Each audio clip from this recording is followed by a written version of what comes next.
Hello everyone, welcome to Xnovodayan classes. এই ভিডিওতে আমরা সেবা বোর্ডের ক্লাস 9-এর জিওগ্রাফির first chapter change of the earth সারফেসের ইন্ট্রোডাকশন পার্টটি দেখব। So let's start the video. এই চ্যাপ্টারে মেইনলি আমরা দেখব কিছু কারণ যেগুলোর মেইন ফ্যাক্টর হয় আমাদের আর্থ সারফেসের চেঞ্জের। তো মেইনলি এই চ্যাপ্টারে আমরা দুটোই ফ্যাক্টর বা কারণ দেখব। তো ফার্স্ট অফ অল আমরা দেখে নেই যে আমাদের আর্থ সারফেসটা কীভাবে ফর্ম হয়েছে বা কী কী দিয়ে কম্পোজ হয়েছে। যদি আমরা আমাদের আর্থকে দেখি তাহলে মেইনলি এটি আমাদের কিছু ল্যান্ড মাসেস আছে, তারপর কিছু হাইড্রোস্ফিয়ারের পার্ট আছে, দ্যাট মিন্স ওয়াটারের পার্ট আছে। তো যেটি আমাদের ল্যান্ডমাস আছে সেটিকে আমরা কন্টিনেন্ট বলবো, এবং যেটি আমাদের হাইড্রোস্ফিয়ারের part that means water part সেটিকে আমরা ওশেন্স বলবো। তো মেইনলি আমাদের ওশেন্সের কোয়ান্টিটি বা এই আর্থ সারফেসের মধ্যে ওশেন অনেক বড় লেভেলে স্প্রেডেড আছে, বাট ল্যান্ড মাসের যদি আমরা দেখি তাহলে অনেক অল্প পোর্শনে আছে কম্পেয়ার টু আমাদের ওশেন্সের। তো দেখি যদি আমরা এখানে ল্যান্ড মাসের আমাদের 29% কভার করে রেখেছে এবং ওশেন্সের 71% কভার করে রেখেছে। তো মেইনলি আমাদের ল্যান্ডমাস বা কন্টিনেন্টসের মধ্যে দেখি যদি আমরা কী কী দিয়ে ফর্ম হয়েছে, আমাদের এই যে প্লেন্স দেখতে পারি আমরা, তারপর এই যে প্লেন্সের ফরমেশন, তারপর আমরা দেখতে পারি আমাদের প্লেটিউস, তারপর hills, mountains, deserts, river valley, তারপর কোল্ড ডেজার্ট, এইগুলোই মিলে আমাদের কন্টিনেন্টস ফর্ম হয়েছে। তো এখানে প্লেটিউ বলতে আমাদের কি, যেমন আমরা জানি যে এই যে মাউন্টেন আমাদের এরকম শার্প পেন্ডিং থাকে, উঁচু উঁচু পর্বতগুলো, এইগুলোকেই তো আমরা মাউন্টেন বলি। কিন্তু যখন আমরা এই মাউন্টেনের উপর যখন আমরা প্লেন সারফেস এসে যাবে, এরকম প্লেন সারফেস এসে যাবে, তখন আমরা এটিকে প্লেটিউ বলে দিই। যেমন আমাদের সাউথ ইন্ডিয়ান পার্টের মধ্যে পেনিনসুলার প্লেটিউ। সো এইগুলো মিলেই আমাদের কন্টিনেন্ট আছে। তো দেখা যায় যদি অনেকগুলো পার্ট মিলে আমাদের কন্টিনেন্টের ফর্ম হয়েছে। তো যদি আমরা ওশেন্সের ক্ষেত্রে দেখি, ওশেন্সের মধ্যেও কিছু সাবমার্জ প্লেনস আছে, তারপর আমাদের কিছু ট্রেন্সের আছে, যেমন ভলকেনিক অ্যাক্টিভিটির কারণে বা আর্থকুইকের কারণে যখন দুটো ল্যান্ডমাস আলাদা হয়ে যায় তখন এই ধরনের ফরমেশন আমরা দেখতে পাই।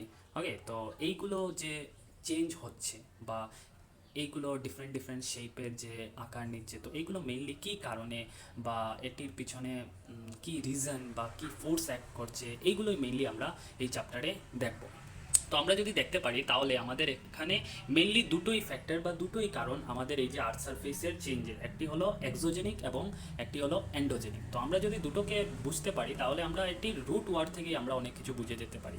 তো এখানে আমাদের বলছে এক্সোজেনিক, তো এটিকে যদি ব্রেক করি তো এখান থেকে দুটো ওয়ার্ড আসছে, একটি হলো এক্সো, একটি হলো জেনিক। তো এক্সো দ্যাট মিন্স কোনো কিছু বাইরে থেকে, যদি দ্যাট মিন্স সারফেস থেকে বা বাইরে থেকে যদি কোনো কিছু আমাদের অরিজিনেট হয়। জেনিক মিন্স এখানে অরিজিন, ঠিক আছে। তো কোনো কিছু বাইরের সারফেসের মধ্যে বা এনভায়রনমেন্টের মধ্যে যদি অরিজিন হয় তাহলে আমরা বলি exogenic. Endo that means interior, that means ভিতরের মধ্যে কিছু যদি এমন কিছু অরিজিন হয় তো সেইগুলোকে আমরা বলি এন্ডোজেনিক। ওকে, তো এইগুলোই আমাদের মেইন কারণ থাকে আমাদের এই আর্থ সারফেসের মধ্যে ল্যান্ডমাস বা ওশেনের মধ্যে ডিফারেন্ট টাইপের চেঞ্জেসের কারণে। এইগুলো অনেক মিলিয়ন্স অফ ইয়ার্স আগে থেকেই চলে আসছে।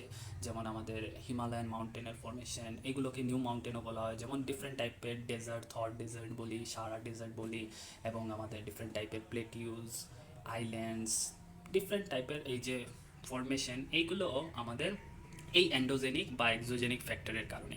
তো আমাদের এই চ্যাপ্টারের মধ্যে মেইনলি এক্সোজেনিক ফ্যাক্টরের উপর বেশি ফোকাস করা হয়েছে। যেমন এক্সোজেনিক ফ্যাক্টর বলতে কি এবং এন্ডোজেনিক ফ্যাক্টর, এটির আমি কিছু এক্সাম্পল দিচ্ছি। যেমন এন্ডোজেনিক ফ্যাক্টর যদি আমরা দেখি তাহলে মেইনলি এখানে এক্সাম্পল আসে যেমন আর্থকুইক, তারপরে ভলকেনোস, এইগুলো।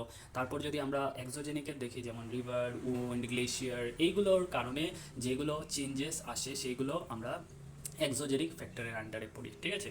তো মেইনলি এই চ্যাপ্টারে এক্সোজেনিক ফ্যাক্টরের উপর বেশি ফোকাস করা হবে, এন্ডোজেনিকের উপর অত বেশি গুরুত্ব দেওয়া হয়নি, অল্প পরিমাণে চ্যাপ্টারের মধ্যে বলেছে। কিন্তু আমাদের লার্জ পার্ট বা 90% যেটি পার্ট এটি এক্সোজেনিক ফ্যাক্টরের উপরই কথা বলে। যেমন রিভারের বলি, উইন্ডের বলি, আমরা বাকি ভিডিওগুলোতে এইগুলো পার্ট বাই পার্ট দেখবো। ওকে, তো মুভিং টু এন্ডোজেনিক ফ্যাক্টরের বারে আমরা অল্প জেনে নিই। এখানে অল্প মিস্টেক আছে, যেমন এখানে এন্ডোজেনিক হবে। তো এইগুলোর কারণেই আমাদের যে আর্থের ইন্টেরিয়ারের মধ্যে বা ওশেনের বটমের মধ্যে ডিফারেন্ট টাইপের চেঞ্জেসগুলো আসে, যার কারণে আমাদের এই ডিফারেন্ট ইরেগুলারিটি দেখা যায়, ঠিক আছে। এগুলোর মেইন কারণ আমি বলে দিয়েছি, আর্থকুইক বা ভলক্যানিক ইরাপশনের কারণে ডিফারেন্ট টাইপের ফরমেশন হতে পারে, ঠিক আছে।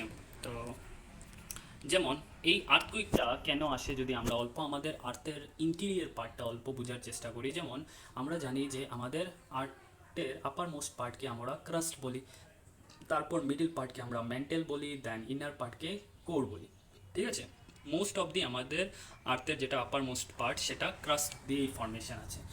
তো এখানে যে এই যে অ্যাস্টিনোস্পিয়ার হলো একটি মোল্টেন ম্যাগমা, এগুলো অনেক উইক সারফেস যেগুলো ফ্লুইড দিয়ে ভরা, যার উপরে আমাদের ল্যান্ডমাসটি স্লাইড করে। ঠিক আছে, এগুলোর উপরই আমাদের ল্যান্ডমাসটি স্লাইড করে, যার কারণে আমাদের ডিফারেন্ট টাইপের প্লেটসের ফর্মেশন হয়েছে।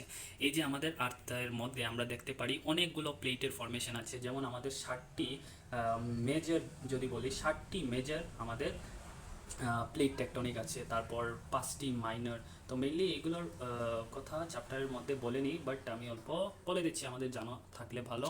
তো 60টি মেজর আমাদের প্লেট টেকটনিক আমাদের পুরো আর্থের মধ্যে আছে। যেমন তোমরা দেখতেই পাচ্ছ এখানে আমাদের ইন্ডিয়ান প্লেট, তারপর ইউরেশিয়ান প্লেট, ডিফারেন্ট টাইপের Australian plate, Antarctica plate, south আফ্রিকার প্লেট। ওকে, তো এইগুলো প্লেটই মোশন করতে থাকে। দ্যাট মিনস এই যে অ্যাস্টিনোস্পিয়ার উপর স্লাইড করতে থাকে।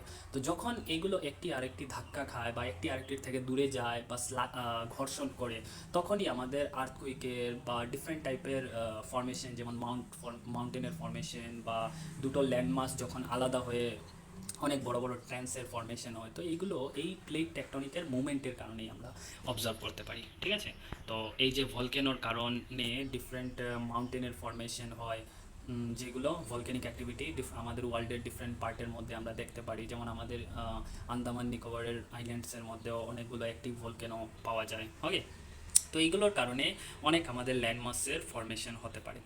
ঠিক আছে, তো মুভিং টু আমাদের নেক্সট ফ্যাক্টর, যেটা হলো এক্সোজেনিক ফ্যাক্টর, যেটা আমি বলেছি আর্থের সারফেসের মধ্যে অ্যাক্ট করে, আর্থের সারফেসের মধ্যে। এবং এন্ডোজেনিক আমরা দেখেছি যে আর্থের ইন্টেরিয়র মধ্যে কাজ করে, যেমন আমাদের আর্থকুইক, তারপর ভলকেনিক এরাপশন, এগুলো আর্থের ইন্টেরিয়রের মধ্যে অরিজিনেট হয় এবং এটি আমাদের আর্থের সারফেসের মধ্যে অরিজিনেট হয়। দ্যাটস ওয়াই এখানে বলেছে যে এক্সট্রিমস আর্থের সারফেসের মধ্যে এগুলো অরিজিনেট হয়। যেমন এখানে আমরা দেখতে পারি আমাদের wind, rainfall, river, glacier, sea waves, এইগুলোর কারণে আমাদের ল্যান্ড সারফেসটির চেঞ্জ হয়। তো এইগুলো প্লেস টু প্লেস এবং টাইম টু টাইম কিছু ফ্যাক্টর বেশি কাজ করে, কিছু ফ্যাক্টর কম কাজ করে। যেমন আমরা দেখব যে ডেজার্ট এরিয়া বা এগুলোর মধ্যে উইন্ডগুলো অনেক বেশি কাজ করে ল্যান্ড সারফেসকে চেঞ্জ করতে। তারপর রিভার ভ্যালির সাইড যদি আমরা দেখি, তো সেইগুলো জায়গাতে রিভার মেজর ফ্যাক্টর বা মেজর রোল প্লে করে আমাদের ল্যান্ড সারফেসকে চেঞ্জ করতে।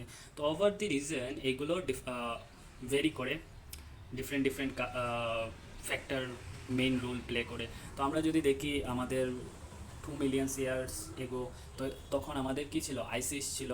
তো তখন সব জায়গা গ্লেসিয়ার দিয়ে ভরা ছিল, যার কারণে ডিফারেন্ট টাইপের ল্যান্ড মাসেসের ফর্মেশন হয়েছে। কিন্তু ওভার দি টাইম এখন আমাদের গ্লোবাল ক্লাইমেটটি চেঞ্জ হচ্ছে, যার কারণে আমাদের গ্লেসিয়ারগুলো মেল্ট হচ্ছে, যার কারণে ডিফারেন্ট টাইপের এখন আমরা নিউ ফর্মেশনস দেখবো in future. Okay, in future আমরা ডিফারেন্ট টাইপের ফর্মেশন দেখতে পারি।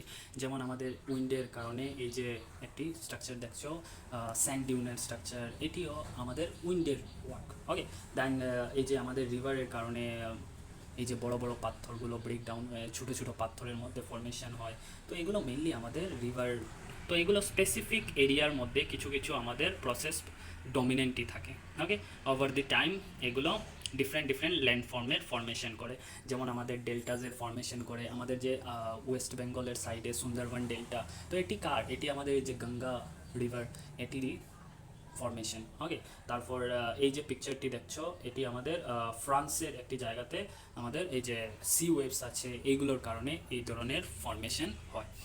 তো আমরা নেক্সট পার্টগুলোতে আমরা চ্যাপ্টারের বাকি পোর্শনগুলো কভার করব। তো আজকের জন্য এতটুকুই ছিল। So that's it for today's session. If this video helped you to understand the concept better, make sure to like the video.